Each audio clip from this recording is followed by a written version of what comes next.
idea how happy this makes me feel. I am at Planet Fitness and I'm finally taking a freaking shower. Okay, one other van life right here. And let me go in and yeah, get all tidied up for you guys. Yay, shower. It is about 95 degrees right now. It is so hot. Okay, let me go take a very, very cold shower. And then I don't need anything else. This is Grand Junction. It's just kind of like a desert. Yeah, anyway, very pretty though. I stayed near that rock over there. In 2021 in the van, one of the first trips I did on a harvest host, and the guy was building his van. I don't know if he ever finished it. It was really good. Everything was metal inside, like all the aluminum fabrication and stuff. So I should contact him and see if he's finished his van and where did he go in it. So, but he was all like curious when he saw my van. He goes, "Oh wow, that's so cool." I'm like, "Yeah, still here." So okay, let's go in. It's funny, Grand Junction, which I've been through a bunch of times, always reminds me of like Orange County in the 90s. You've got the Wiener Schnitzel, you've got the Sizzler, you know, it's like everything from the 90s in the OC. It's really funny. And it's kind of got the same kind of houses. Like, yeah, it's pretty funny. Anyway, okay, I'm gonna pick up a quick Starbucks Frappuccino because I need something cold. And then I'm gonna head on to Salt Lake City. I'm staying at the Cracker Barrel tonight. Okay, I'm in Starbucks. Let me go get a Starbucks to take for the road. I just need something cold. I wish I had a freezer just for ice or just an ice maker or something if I had enough power. But yeah, I gotta figure out what I'm gonna do for the Jackery now that it's gone.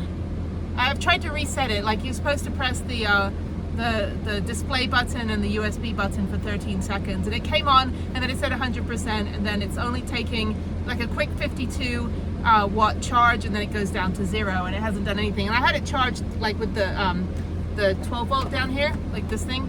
I had this plugged in for you know, 2 hours while I was driving from Glenwood Springs up to Grand Junction, and unfortunately, like, it didn't like increase the charge or anything. So I think it's gone. I need to find like a you know, someplace I can get another Goal Zero or Bouge RV, and I have no way to order it. But anyway, so I'm just gonna get something for the road. I'm wearing my US Olympic and Paralympic, United States Olympic and Paralympic Museum shirt from Colorado Springs.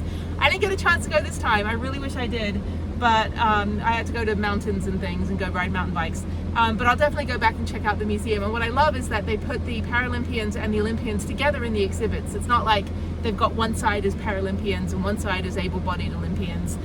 They basically put them all together, and you can like do some simulations on like snowboarding and all that, and test out the equipment and see the technology. And the docents and curators are really cool about the like, they're all from the industry. They're all mostly from sport themselves and or retired sport athletes. So it was really cool. I was a little teary-eyed. I was like, oh, this is just awesome. It was really unexpectedly great. I didn't know what to expect, and I thought it was all going to be like, you know, separated, like, you know, put those people over there and put these people over here. But it was all together, and it was really great. And it really tells you about, like, you know, because I get people that go like, oh, well, you know, I didn't know that blind people can hike, or like, you don't look disabled, you know, all this stuff. And it's really refreshing to go to that museum and just, you know, just get like a reality check and be like, yeah, actually you can pretty much do anything you want to do with a little bit of modification, a little bit of adaptive technology, the right kind of coaching, the right safe environment. Yeah, I mean, people in wheelchairs can play basketball. Like, people with one leg can run marathons. Like, it is possible. I mean, not everybody can run a marathon. Obviously, I can't run a marathon. But if you are an athlete, or you used to be a marathon runner, you lost a leg in a motorcycle crash or something, and then you want to go run marathons again because you have that on switch, then we'll get you a blade, and you know, you get to run. So it was really good. Sorry, I've got the AC blaring. But it was, yeah, fantastic. And I want to go back and do it again, but not this time. I'll have to do it again next time I'm in Colorado Springs. In the meantime, let me get a drink. I'm not in a hurry to get to Salt Lake City because it's 90 degrees. And I'm just going to drive for the next 5 hours and listen to some audiobooks and some Japanese stuff and the radio. So there we go. And I don't care if I go in with my hair in a towel. I don't care.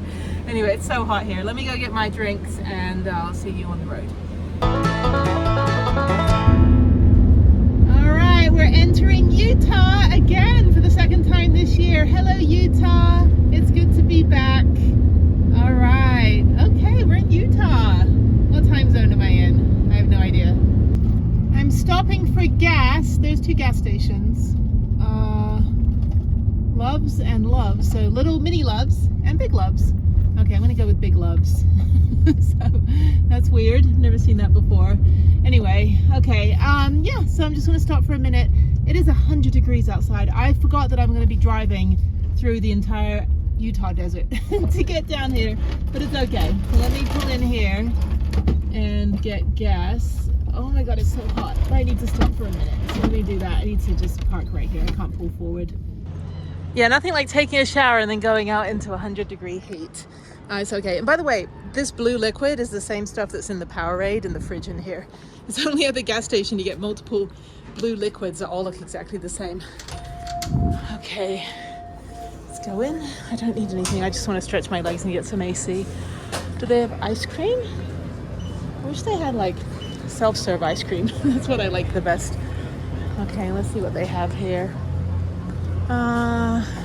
I used to do truck stop showers, but then they were like $15 a shower. I'm like, I don't need to do that.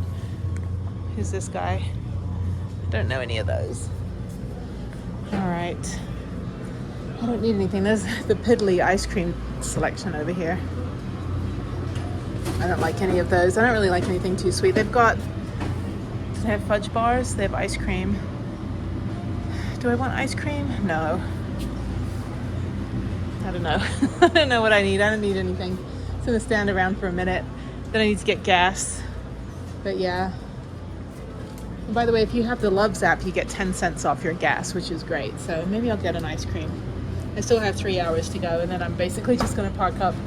It's gonna be about 7 p.m. when I get there, so I don't know if I'll be able to go to like I mean, it's still gonna be very hot. If it's 100 degrees here, it's gonna be like 95. So maybe I'll get an ice cream. One of these. These are fine. These are yummy. These ones are little. I don't know. I'm just like wanting to eat, but these are really bad for you though. I'm like 430. I don't even do calorie stuff, but if you want to know, oh no, 8 grams of fat. Whatever. You only live once. Okay. All right. See, that's what I need because the Jackery's not working. It's $36. I need an adapter. I just need the cord adapter. I don't need the whole thing. But this is a 6-inch cord power converter. So I need to plug in that fan.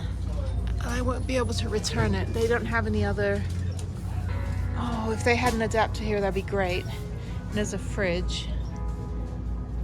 Do they have? What's this over here? Man, if they have that power adapter, the 12 volt to 110 volt, that would save my life because I'm going to be in like 110-degree heat like all week this week in Salt Lake City. And I have to, unless I go to Park City and spend the night there. Maybe I'll just shell out $36 for that. Oh. I do have one for the fridge when I drive. That's a 12 volt to 12 volt. Let me see if they have. Okay, I got my ice cream, which will melt but before I even get to the van. And then I got that 12 volt thing. So if it doesn't work, I can just return it. That guy's got a whole party going on over there.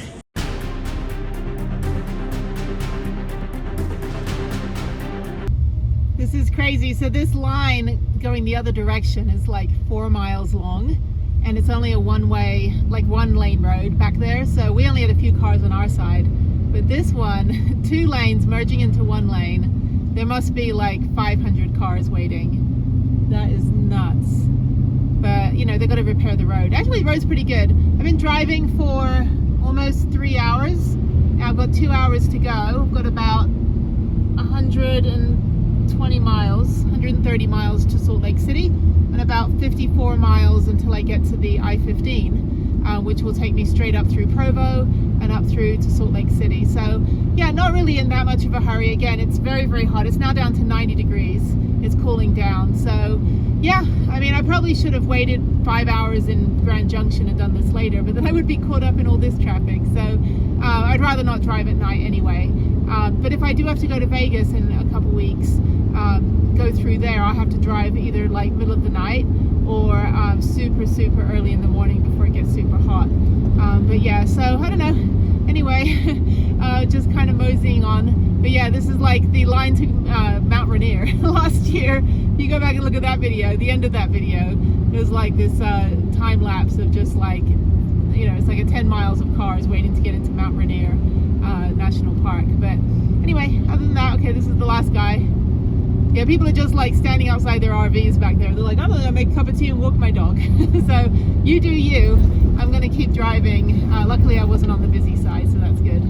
Oh my God, that was 4 hours of knuckle crunching through the mountains, through the desert, 100 degrees, and then just going through this windy road. So now I'm about 9 miles from the 15 north, and once I get on that freeway I'll be fine. But this is like freaking, this is worse than the I-70, I think. This is like, I don't know. And there's some mini rally going on. It's like Mini Takes the States or something.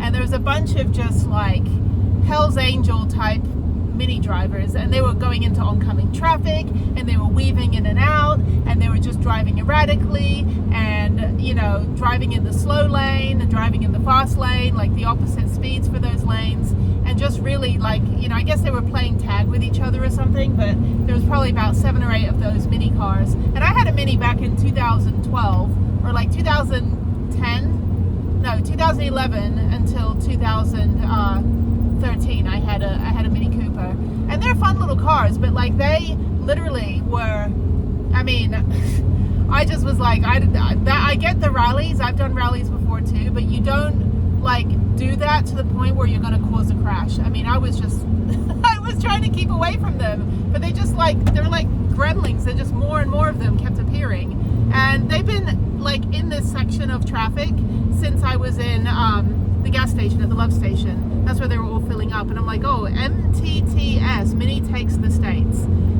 2024. So I looked it up online while I was at the gas station, and it looks like it's kind of like a mini fan, like unauthorized rally. So yeah, so it's just I don't know. I know I have 83 miles to go. It's going to take an hour and 36 minutes, and it's red for some reason.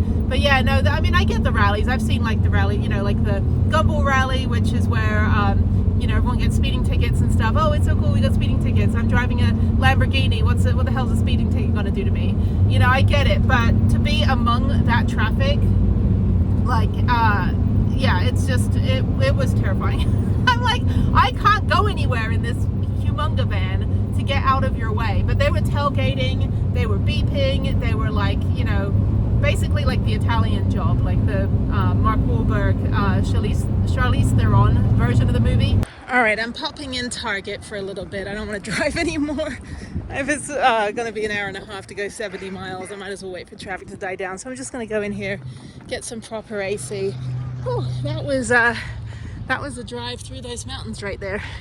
Actually, it's really beautiful. I think in the spring and the fall it would be really nice when there's no snow. But yeah, that was a trek. So I'm almost at the I-15, and then I can just cruise up the freeway, no problem. There won't be any crazy people. There'll be enough lanes on the freeway to split them up. But yeah, those mini drivers, I gotta get away from those. Okay, let me just go in. I'm just gonna go in. I don't need anything in Target. You go in for one thing and come out with $150 worth of stuff. But I do want to check. I have an idea of somewhere I might be able to stay since it is so hot here. So let me see if I can make that work. If not, then don't worry about it. Okay, restrooms. Prudence has made it to Layton, Utah, which is north of Salt Lake City. It's right near Hill Air Force Base. And I did look to see if I could go stay at the RV park. It's like $50 a night for hookups, and it's full. $25 for no amenities. I'm like, well, screw that, I'll stay at Cracker Barrel. But I'm gonna go sit in Starbucks for a couple hours because it is still 95 degrees and I do not want to sit outside in my van. So we're gonna leave the van to cool down, and then I'll go about half a mile back behind me to Cracker Barrel and go to bed. So I gotta figure out what I'm gonna do for the next 4 days. I'm not staying in Salt Lake City if it's gonna be this hot, so I think I have to find some place in Deer Valley or Park City up in the mountains and kind of go stay out there, and then come back here Friday morning, take a shower at Planet Fitness, and then go to the airport. So but yeah, but I'm gonna be in Park City anyway on Wednesday, so I might as well stay out there tomorrow. I don't know, figure out what I'm gonna do tomorrow as well. No idea. Got 4 days in the city before I fly out on Friday. Literally my over-consumerism lifesaver, Starbucks. This one closed at 9:30. It's now 7:30 p.m.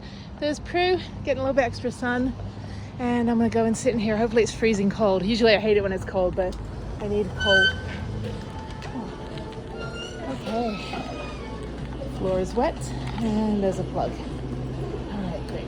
All right, this is my setup. I'm charging 4 of my chargers, my battery banks, and then I've got one down on the floor there, and then plug this in. So let me work on a video for about 2 hours. Oh, this feels so much nicer. I got 2 videos, one uploaded, or 30% of it uploaded. I'll try to use the Cracker Barrel Wi-Fi or just do it tomorrow. Got another video almost edited. They're short videos. It's just me trying to get from Albuquerque into Colorado. This is just phenomenal. Oh, this feels actually really nice right now. This is perfect weather to sleep in. It's about 75 degrees. It just went from, in 2 hours, it went from 100 down to 75. So yeah, so I've got a busy couple days I figured out just now in the Starbucks over there. Thank you, Starbucks. So I'm going to do the Timpanogos National Monument cave tour tomorrow at 11 a.m. So they had 1 ticket left, so I'm going to do that. There was only $12 on recreation.gov, and then I'm going to do a park hop in Midway, Utah, and then I'm going to National Ability Center Wednesday morning. I got to figure out, because I got to go back and take a shower. Okay, I may have to come back into Salt Lake City tomorrow night, which would be fine, and then go to National Ability Center, and then maybe do the park up in Midway the next day, and then Deer Valley, Sundance, maybe Sundance tomorrow afternoon, and then Deer Valley Resort. I think after the National Ability Center on Wednesday, I'm just going to go do this 7-mile hike up and around the Deer Valley Resort. I don't think I'm going to ride my bike. I think I'm done with mountain biking for a bit. So I will go back to Angel Fire and spend a week or 2 there at the end of my trip in August. So anyway, so that's it. It's about 9:30 p.m. It's still pretty light outside. Well, not really, it's dark, but I'm right by a lamppost. That's why it's light. Oh, I'm just on adrenaline. I'm going to go watch some YouTube for a little bit, maybe some Netflix, and then go to bed at probably about 10:30 or 11. I'm a little bit wired from driving. Maybe make a cup of tea. I should have got a cup of tea in there, but it's like $8 because I get oat milk because I can't have regular milk. So anyway, it's bullshit, the BS that they charge an extra $1.50 for the fact that my stomach doesn't work properly. Sometimes when I'm drinking regular milk, I don't want to be gassy. Anyway, and then Thursday, I think Thursday maybe I'll ride Deer Valley, maybe I'll do a hike. I've done all the other stuff in Salt Lake City for museums. I did that like a couple months ago when I was here. So I'm just more interested in getting out to the mountains because it is 100 degrees during the day. Okay, so let me get going. About 2 seconds down the road to Cracker Barrel. And yay, it's good to be back in SLC. Who knew I'd be back here twice in, the last 3 months. It's a hell of a long drive from Houston, I can tell you that.